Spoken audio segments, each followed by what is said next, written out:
Merci d'être des nôtres cet après-midi. À tous nos concitoyens de Nouvelle-Calédonie,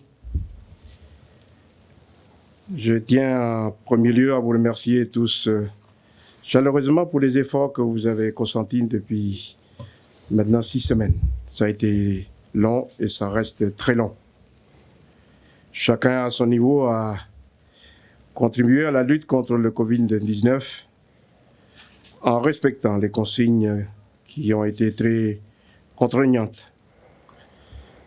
Consignes d'isolement, de distanciation, en participant aussi massivement aux opérations de vaccination et de tests, en adaptant forcément sa façon de vivre et de travailler.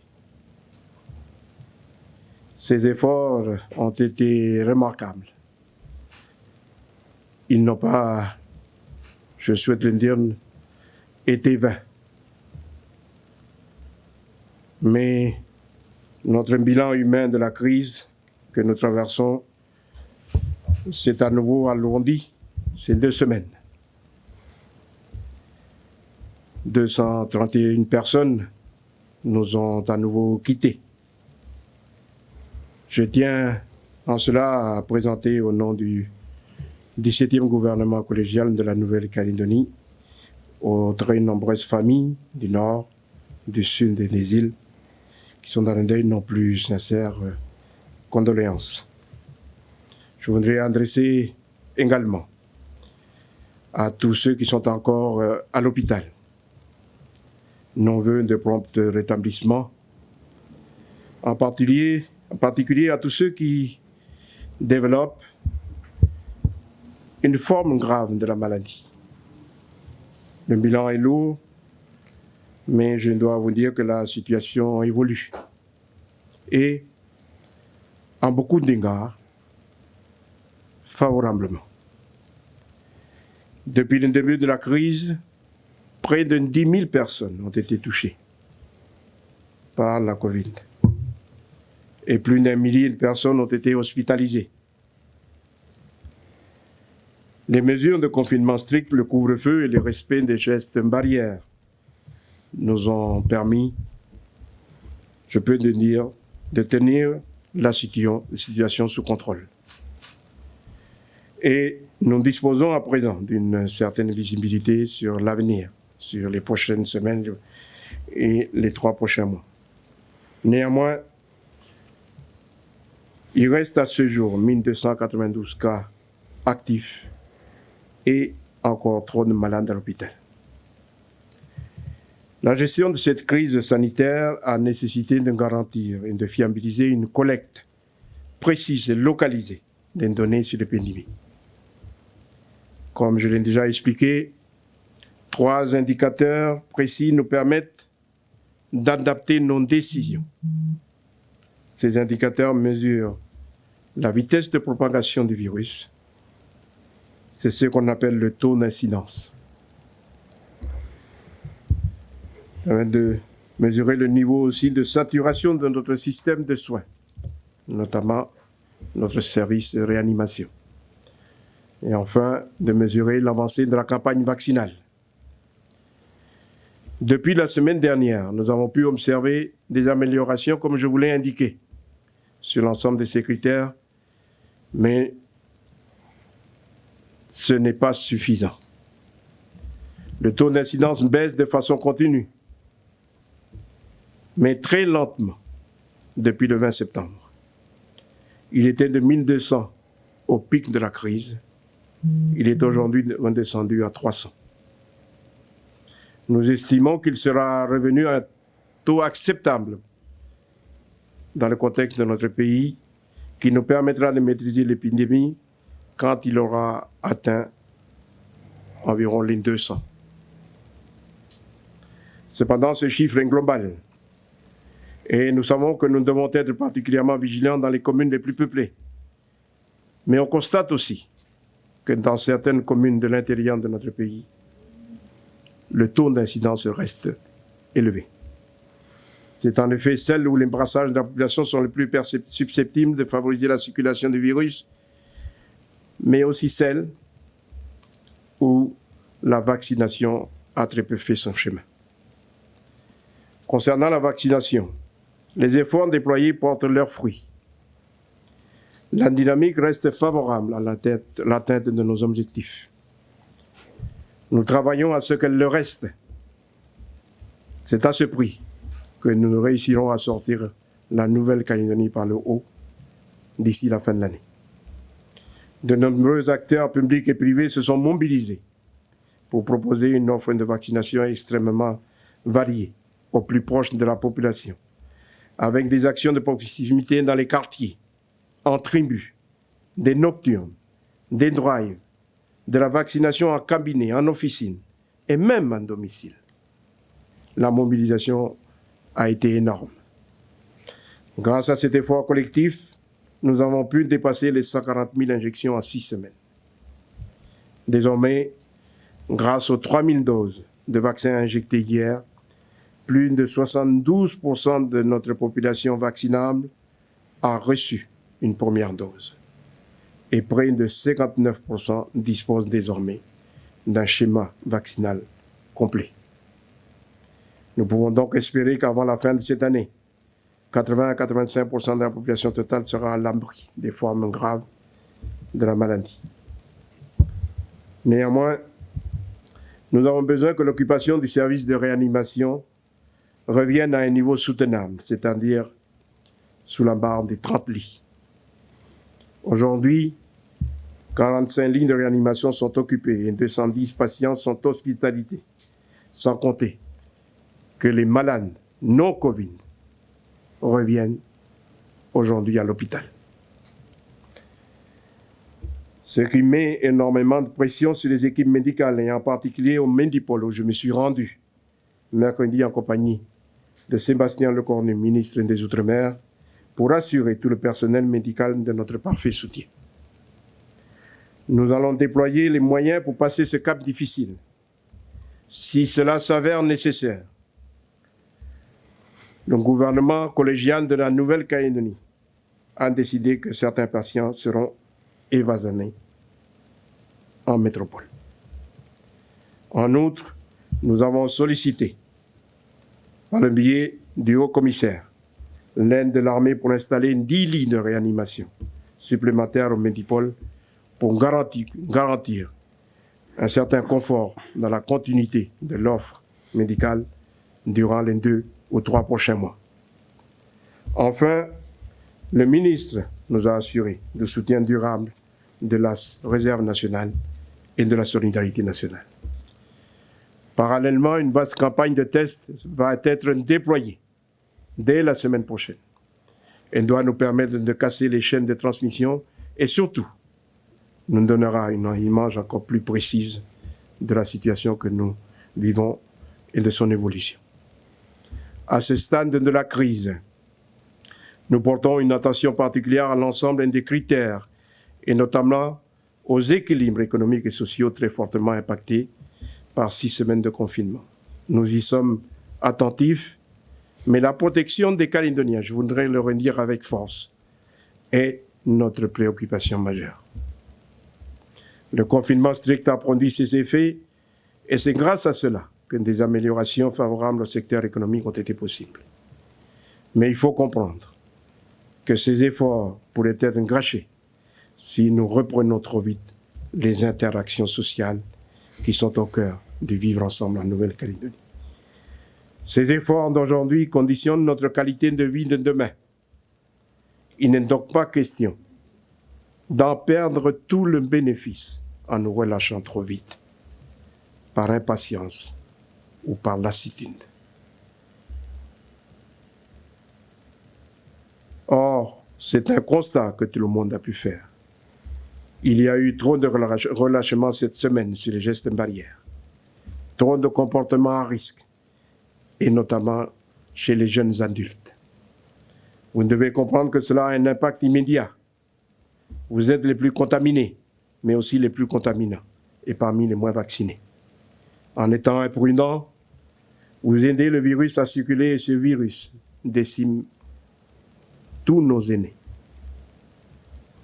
À la lueur de l'ensemble de ces données, nous avons décidé, après consultation des institutions de la Nouvelle-Calédonie dans le cadre de la direction des opérations, de prolonger le confinement adapté jusqu'à la fin du mois d'octobre 2021.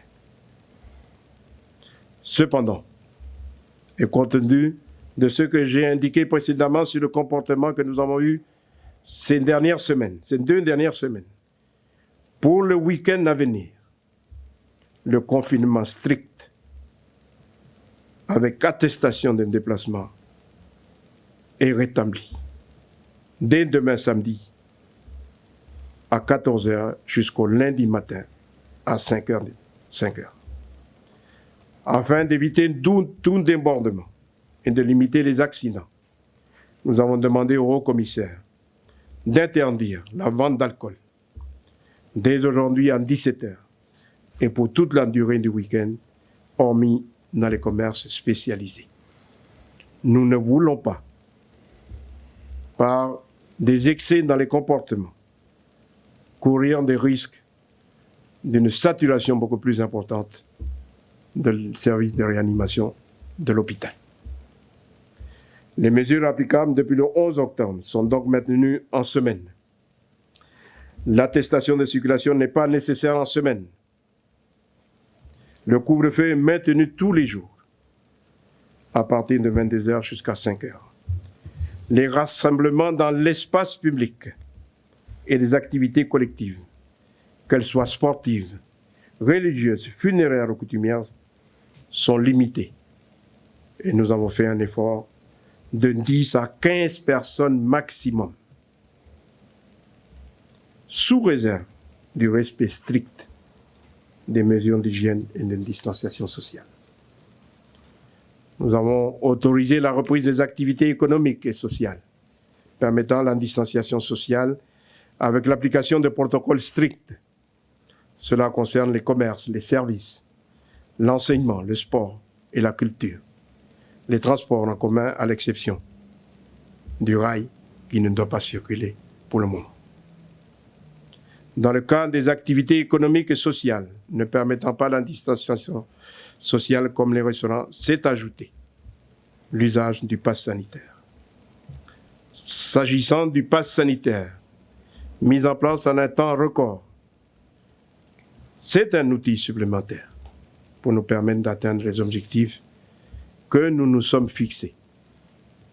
Cette semaine, c'est déjà 52 000 QR codes qui ont été délivrés grâce à une mobilisation de nombreux acteurs et surtout des mairies. Il est ouvert à tous, mais son utilisation est très nettement facilitée aux personnes qui ont un schéma vaccinal complet, celles qui sont immunisées et bien sûr ceux qui auront attesté d'un test moins de 72 heures. Il leur permet d'accéder sans contrainte à certains lieux, comme je l'ai déjà indiqué, considérés comme à risque. Les moins de 18 ans n'y sont pas soumis. En revanche, et c'est la nouveauté, il concernera également désormais tous les salariés des établissements accueillant du public.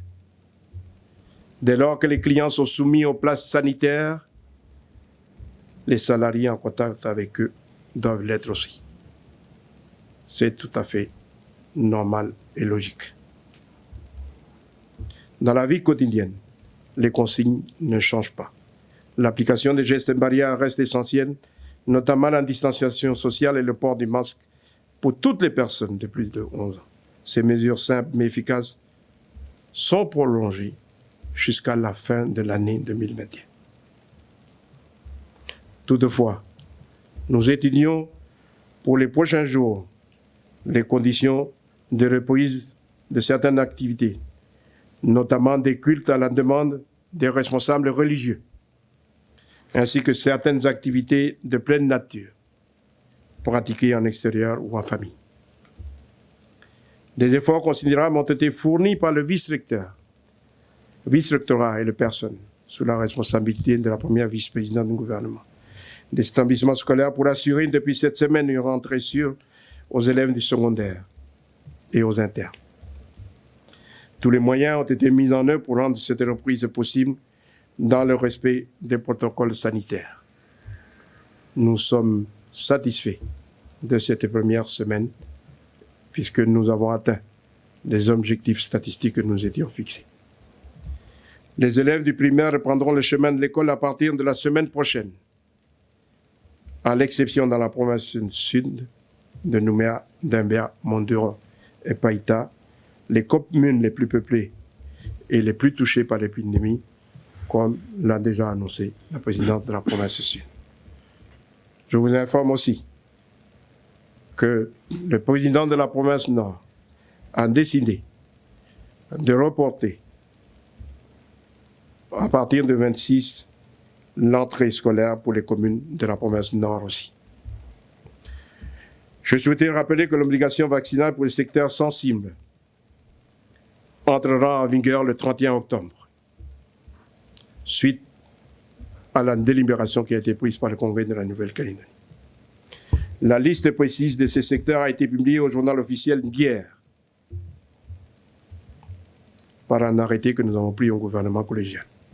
Désormais, les personnes de l'enseignement primaire, secondaire et supérieur y sont intégrées. Nous devons absolument, je voudrais le redire, nous donner les meilleures garanties que les personnes qui opèrent dans les secteurs d'activité concernés soient protégées et protègent les publics qu'elles reçoivent. À vous tous, chers concitoyens, j'adresse encore une fois mes remerciements pour votre mobilisation et votre patience.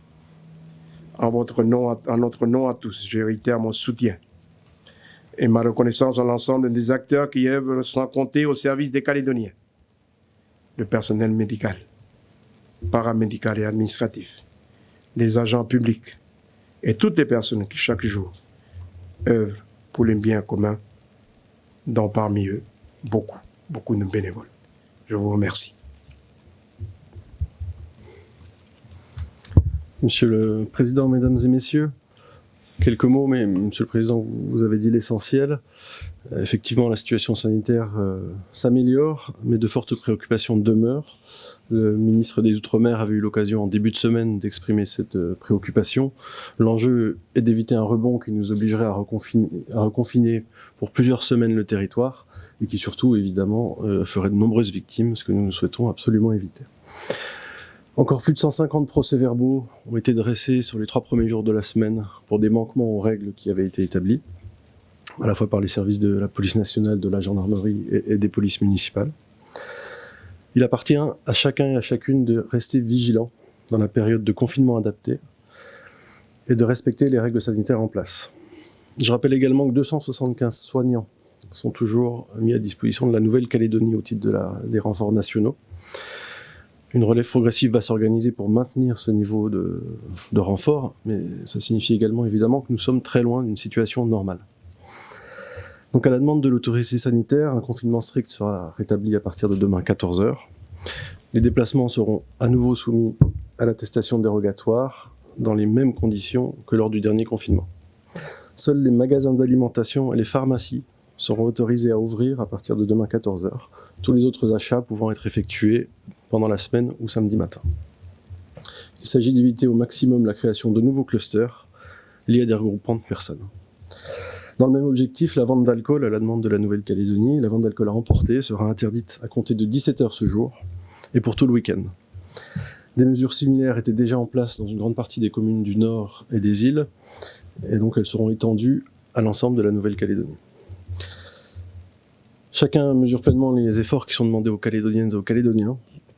Ils sont importants et nous les remercions pour l'engagement personnel et collectif pour sortir le plus rapidement possible de cette période difficile. Je vous remercie. Merci.